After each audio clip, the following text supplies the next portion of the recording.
Ladies and gentlemen, I am Paul, U.S. Army combat veteran, and today we are going to be taking a look at some more wild leaked phone and radio intercepts from the Russian military. These are, of course, from Insight to Ukraine and Russia. I always link to his channel down below. It's awesome. He does a ton of these translated radio intercepts, and they are going to give us some insight into what is happening with the Russian mobilization and what the troops in the field really think. Let's get into it. Forces don't seem to prevent Ukraine from getting its territories back. It's because their morale is even lower than morale of soldiers who are already fighting in Ukraine. Just listen to this intercepted phone call to find more about it. And I just want to point out, guys, I'm moving myself over his face, not as any disrespect, so you guys can read the translations. I think that's pretty important. Нет, все по-старому. Наши все дома сидят. А что, никого ничего не забирают? Ой, батардан почти всех смели. Okay, right here, first and foremost, when she says almost everyone was taken, that is pretty telling because the Russian government announced this as a partial mobilization just of reserve forces in like select specialties and those who had combat experience. But even Russians probably knew this was total bunk because reservists with combat experience had already been mobilized months and months and months ago by the thousands. So that Russia was now remobilizing people who had already been mobilized, they probably knew that this was code for a general mobilization, all able-bodied men getting roped into this conflict. One of the most annoying things about Amazon listings is when they don't reflect the actual product. I once bought a kitchen spoon, but when it arrived, it looked like it was meant for a dollhouse. I had to repack it, return it, and find another one.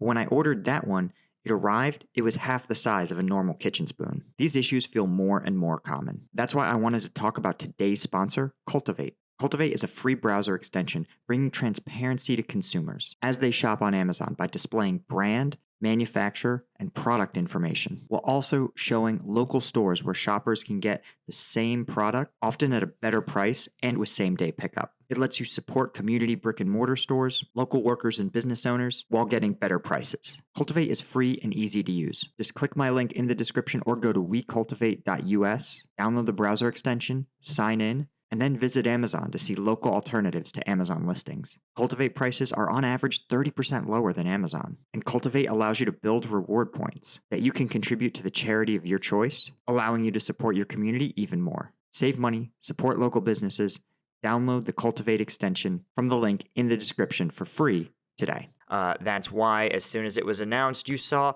everybody make a run for the border. В любом случае, Ильдарга мне повестка Кильзаев ни в коем случае не пусть там, я не знаю, прячется, что хочет, делает. That is pretty telling right there. And this is when we talk about low morale, when a soldier currently serving is telling presumably a friend or family member that they shouldn't serve, they should do everything they can to avoid military service, right? In the U.S., in contrast, when they look at data, the data are actually that military service runs strongly in families. I actually don't come from a military family, but when I joined the military, I was actually deployed in Afghanistan when my brother graduated and went on active duty. And, you know, I gave him an honest assessment about the military. And, you know, my honest assessment was, I think it's a good place to end up and to be. And that was even in a war zone. Why? Because our morale was high. I believed in what I was doing. I felt like my chain of command broadly looked out for me. And I didn't believe that we were doing the bidding of a dictator, right? We're doing the bidding of a democratically elected government. All of those things play a huge role in the morale and willingness of soldiers to fight. And so the fact that we're seeing Ukrainian or Russian forces sitting there and telling other people, avoid this at all costs, right? And it could also be, certainly his morale is low, but it could also be, as we've talked about, if you are a trained soldier, then you don't want to have untrained soldiers to your left and right. It can be a huge burden, right? Imagine having to run combat operations and also train another soldier who doesn't know anything about what's happening. It would be a huge pain in the butt, especially if you're already short-staffed. You can't suddenly divert some of your best, most experienced troops to teach all these lessons, basic lessons, to junior troops who are also fighting a war. We'll talk about it in a second. Let's keep going.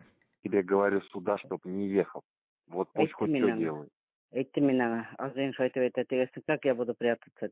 Okay, this is also interesting. It says mother speaks a different language, if you can't see because of the title there. And I find that interesting because it's indicating to us that this is a conversation between a member of a Russian ethnic or linguistic minority. And the reason that's interesting is because there's been a lot of reports that the Russian government is not actually doing this partial mobilization evenly across all Russian oblasts. Instead, it seems to be drawing greater numbers of people from oblasts where there is ethnic minorities who are less likely to be able to organize general, I'm going to say, resistance or voice their displeasure with the draft, right?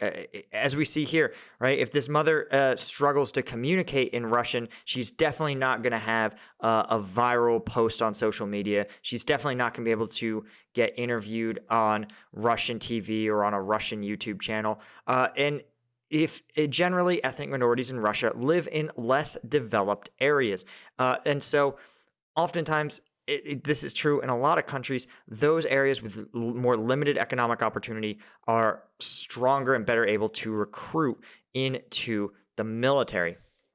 So this is, of course, probably reflective of this, that they are drawing a lot of their mobilized personnel from regions with lots of ethnic and linguistic minorities, and they're drawing a lot less from places like Moscow and St. Petersburg.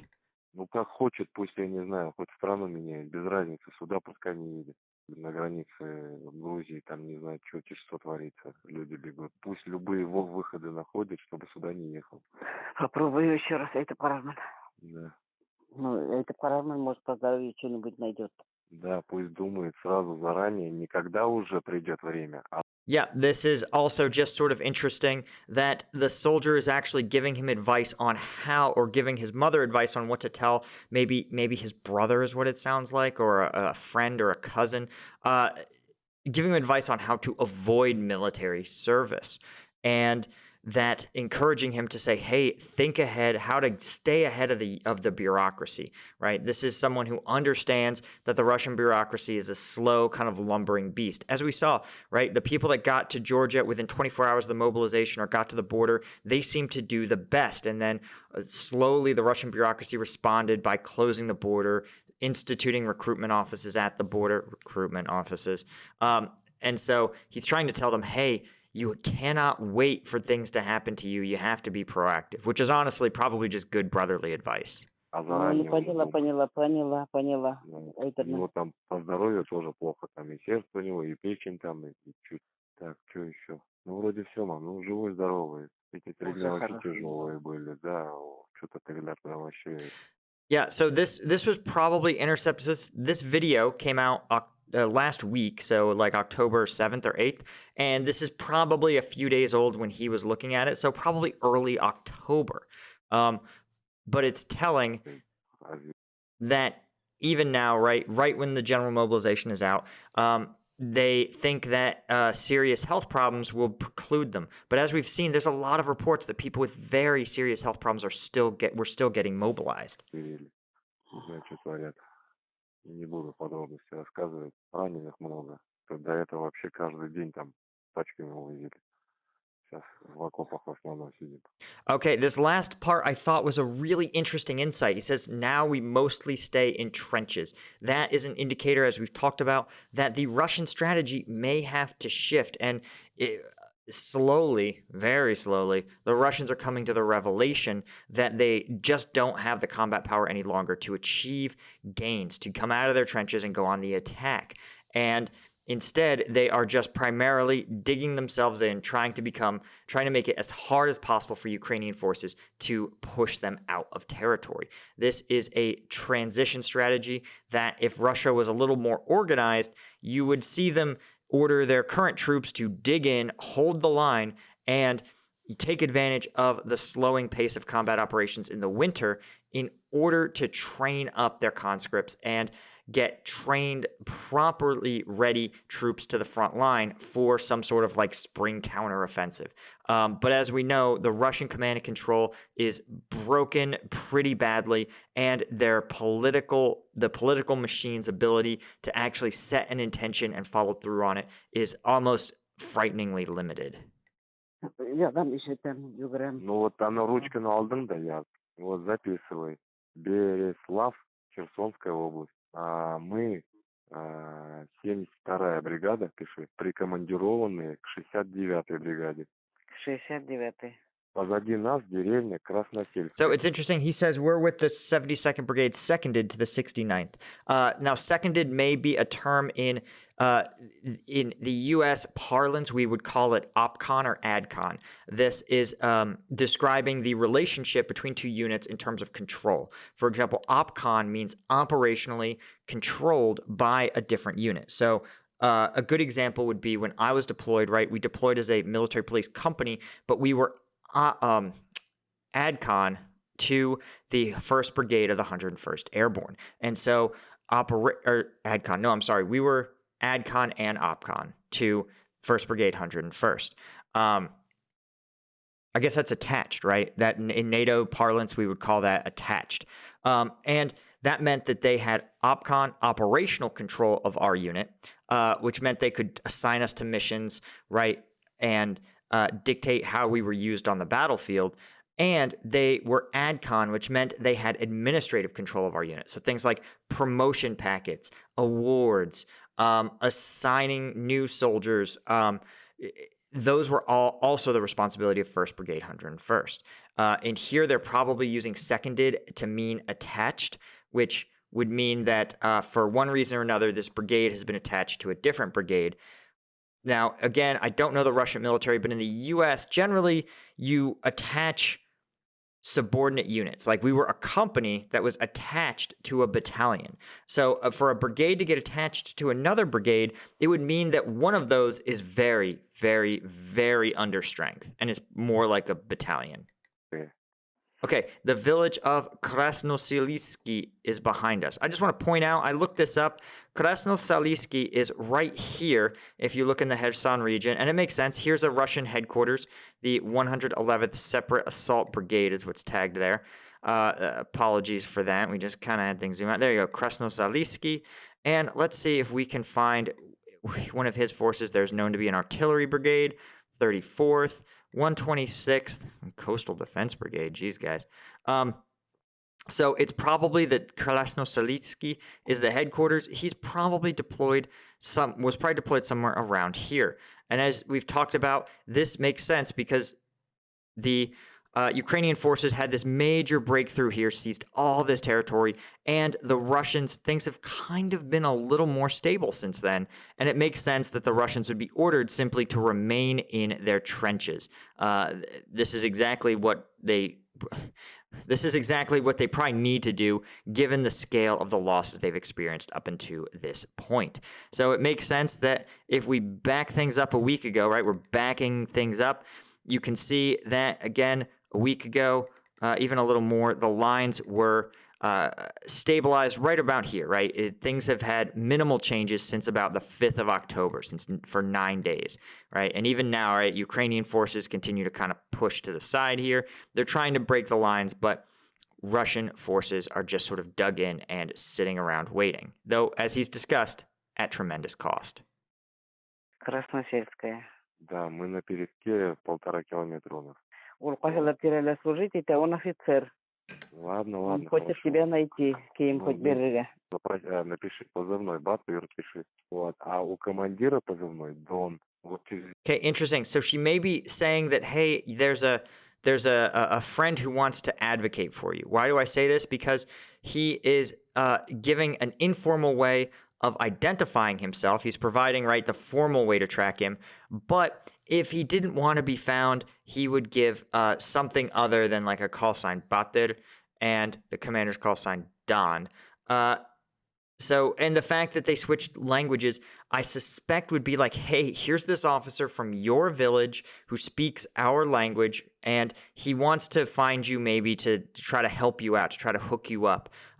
Since, again, if the news is anything to go by, and all the books I've read, ethnic minorities in Russia really stick together because they will look out for one another in a way that a general Russian trooper probably won't. The good thing is that most mobilized Russians either running away or surrender to Ukrainians immediately after they get to the front line. Just listen to this intercepted phone call that proves it. Let's go. Алло, Привет. как дела? Сейчас здесь. Да? Чё? Я говорю, в окопе вся. Нет, сейчас, да. Ну, я в поле вышел, правда, что это болит. Okay, this is wild that they're whispering, and she's like, are you just in the trenches? He's like, no, I'm out in the field. And then an explosion goes off. It sounds like he's calling his wife like mid-mission. FYI, guys, this would have made me lose my mind if I saw a soldier trying to do this on a conventional phone, right? On a conventional phone that you know for a fact your enemy is intercepting. They're listening to it right now. They can definitely triangulate your position. There's so many. This is just bad tactics. And again, as we've discussed, senior Russian soldiers who might know these sort of things, they're probably out of the fight already. And commanders who would enforce this kind of discipline, they seem to have an extremely low involvement as well. Ага, Танки через нас стреляют друг другу, ага. а мы в доме. 60 человек пропало без вести. This is interesting. Okay, 60 people who went missing, or 65. Sounds like this is a recently mobilized soldier or a soldier in a unit with a lot of recently mobilized. So when he says people who went missing, it may mean that they are wounded, but more likely that they have just deserted. Вот из этих каких мобилизованных Ага.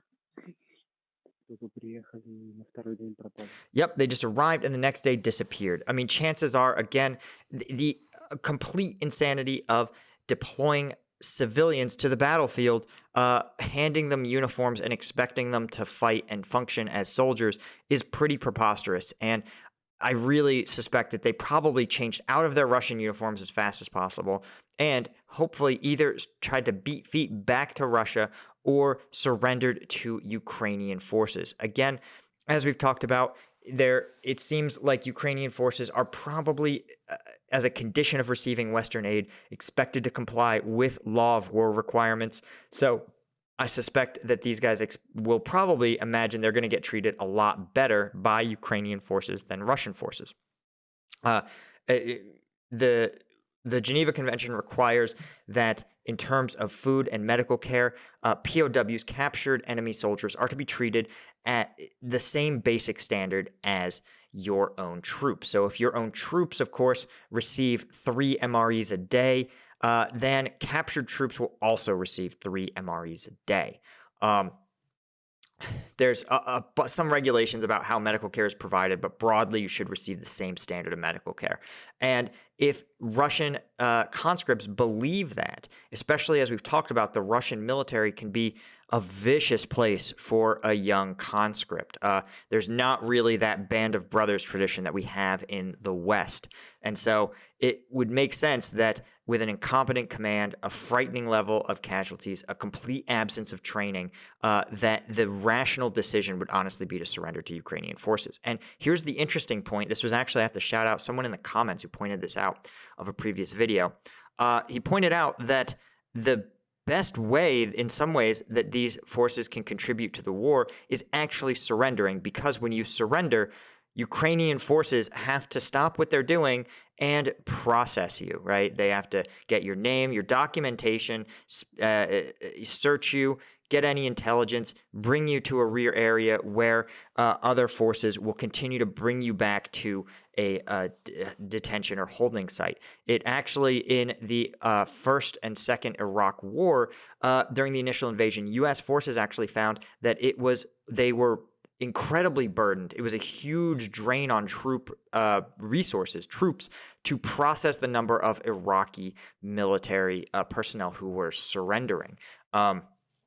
And that sort of thing is actually not as uncommon as you think, having a worrying or troubling number of surrendering troops. So, in fact, Russian mobilized troops may actually just be doing their patriotic duty by surrendering as fast as possible. So the real threat right now is nuclear weapons. Yep. And okay, guys. So that is all we have on the Intercept. Be sure to check out Insight from Ukraine and Russia. Thanks so much for listening. And of course, guys, thanks to the patrons of Patreon. I really appreciate you guys. YouTube's censorship is always sort of a dice roll. So yeah, the lieutenant tier patrons, again, I'm on the road. I can't really shout you guys out, but I really thank all you guys. And I'll see you in the next one.